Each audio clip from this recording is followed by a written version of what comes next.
The market was alive with its usual symphony of sounds and sights.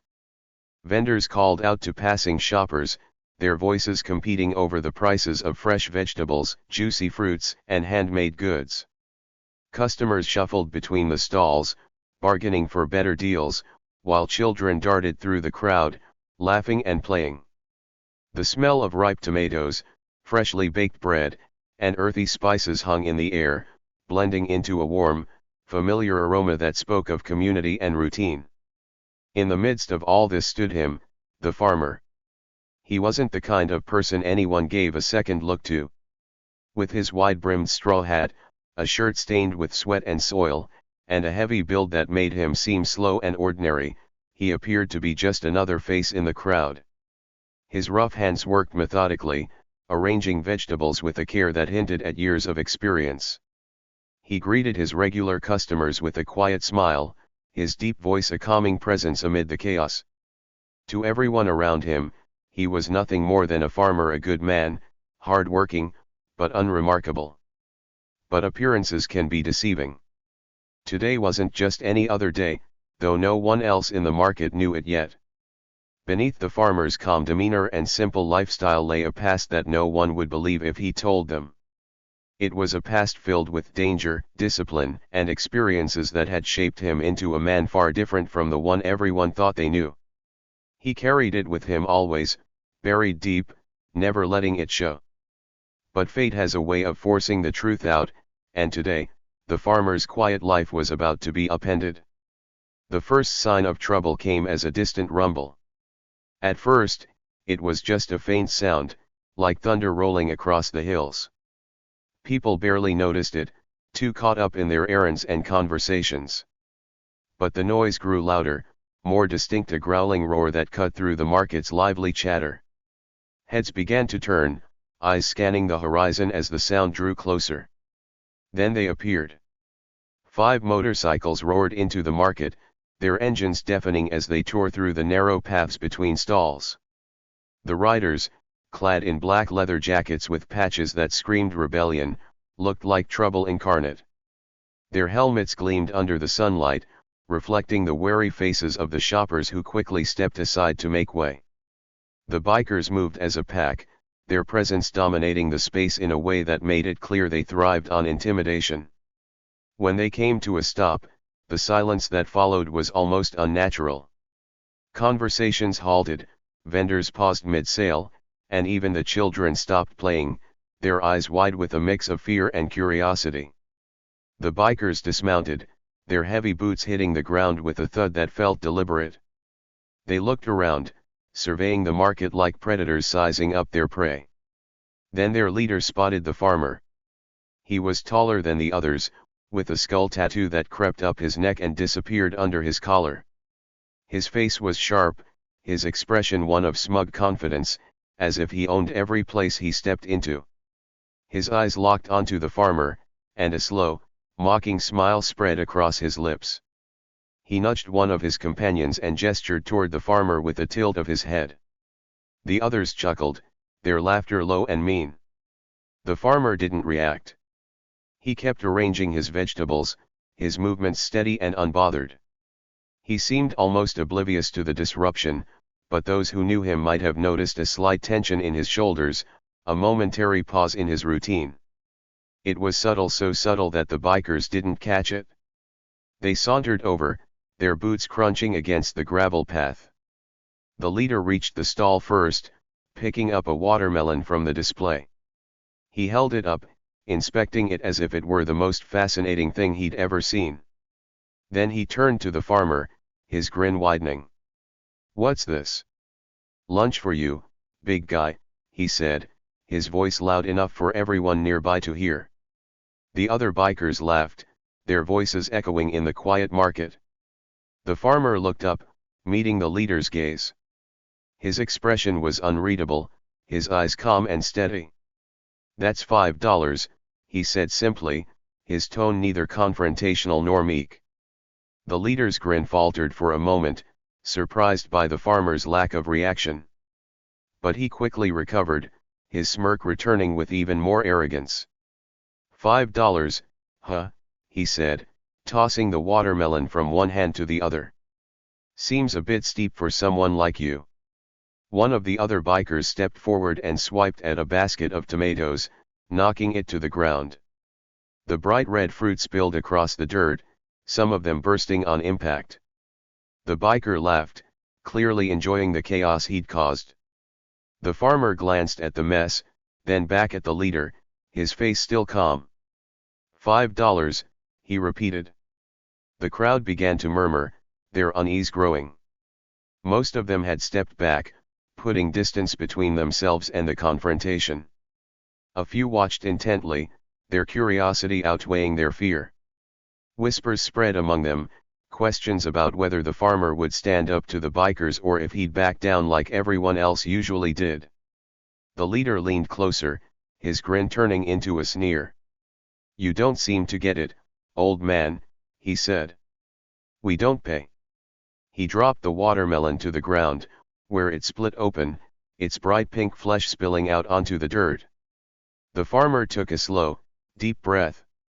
He crouched down, picking up one of the fallen tomatoes. His movements were deliberate, almost meditative, as if he were weighing his next steps. When he stood again, he held the tomato in his hand, turning it over as if inspecting it for damage. "You should leave," he said quietly.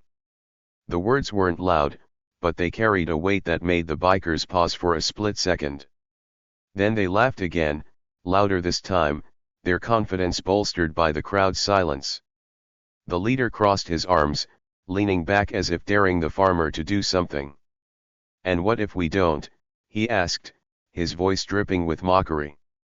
The farmer looked at him, his gaze steady and unflinching.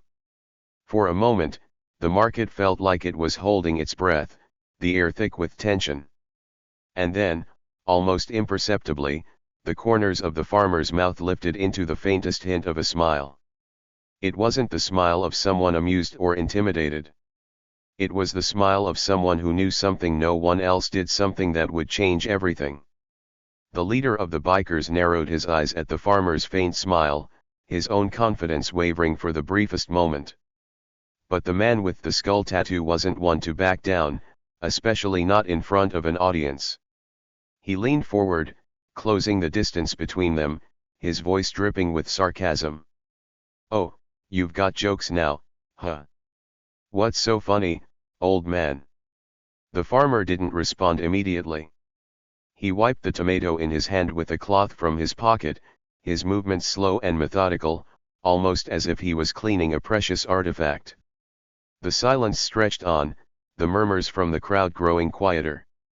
All eyes were on the farmer now, even the children watching from behind their parents' legs. Finally, the farmer spoke, his voice calm but carrying an edge of something that was hard to place. "You really don't want to do this?"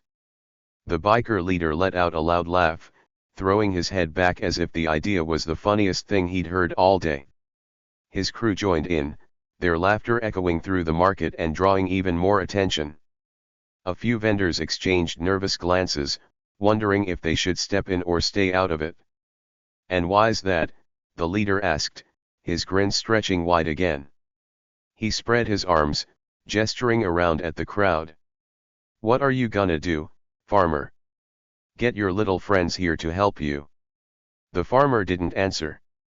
Instead, he gently set the tomato back on the stall, his hand brushing over the produce as if he were saying goodbye to something he had cared for deeply. The crowd noticed the shift in his demeanor, though they couldn't quite put their finger on it. He wasn't angry, nor was he afraid.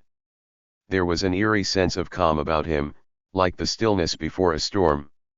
One of the bikers, emboldened by their leader's arrogance, stepped forward and kicked over a crate of potatoes.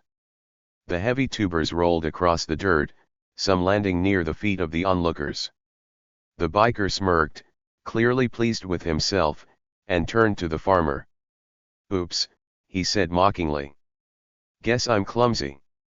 The farmer's eyes flicked to the spilled potatoes, then back to the biker. He didn't move, didn't say a word, but something in his gaze made the smirk on the biker's face falter for a split second. The leader noticed and quickly stepped in, grabbing a handful of carrots from the stall and tossing them into the dirt. "Come on, big guy," the leader taunted. "Say something. Or better yet, do something." The crowd grew more restless.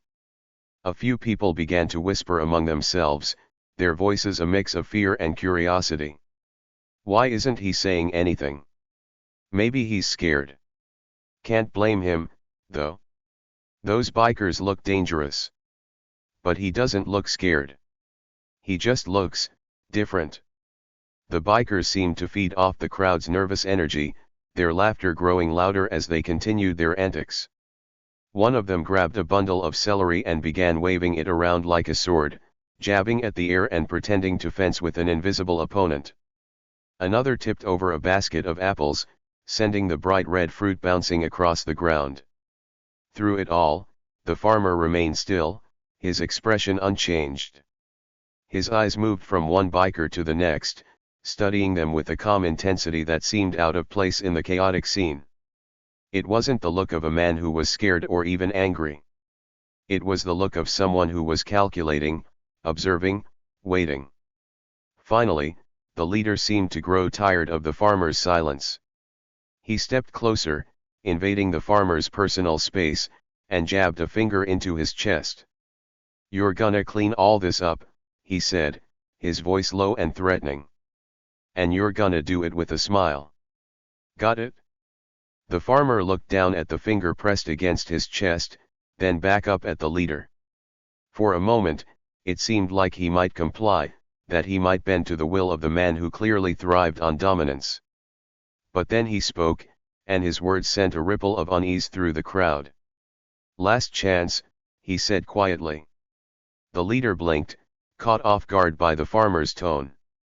It wasn't loud or aggressive, but there was a weight to it that couldn't be ignored.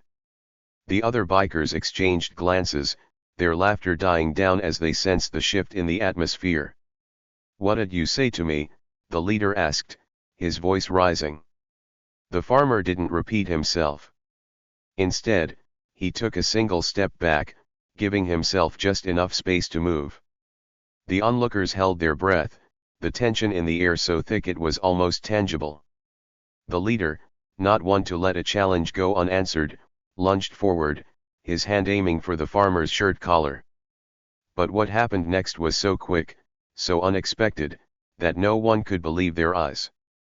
In one smooth motion, the farmer sidestepped the attack, his hand shooting out to grab the leader's wrist.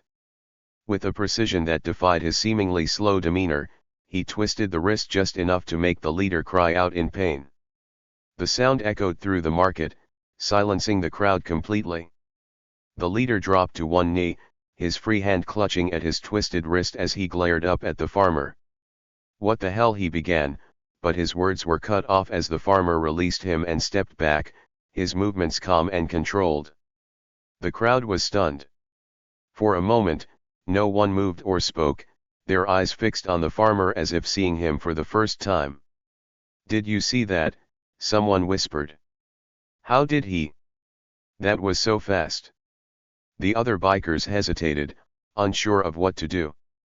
Their leader, still clutching his wrist, scrambled to his feet, his face a mix of anger and confusion. "You're gonna regret that," he snarled, his voice shaking with rage. The farmer tilted his head slightly, his eyes locking onto the leader with a calm intensity that sent chills down the spines of everyone watching. He didn't say anything, but his silence spoke volumes.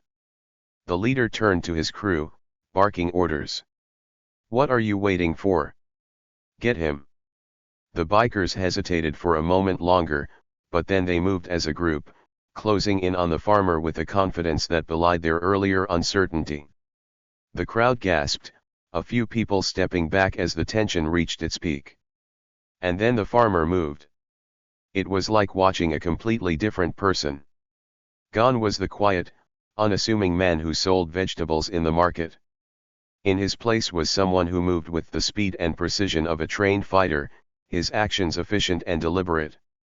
One biker lunged at him, but the farmer sidestepped effortlessly, using the man's momentum to send him sprawling into a pile of crates. Another swung a fist, only to find himself flipped onto his back with a move so fluid it looked almost choreographed. The crowd watched in stunned silence as the farmer dismantled the bikers one by one, his movements a blur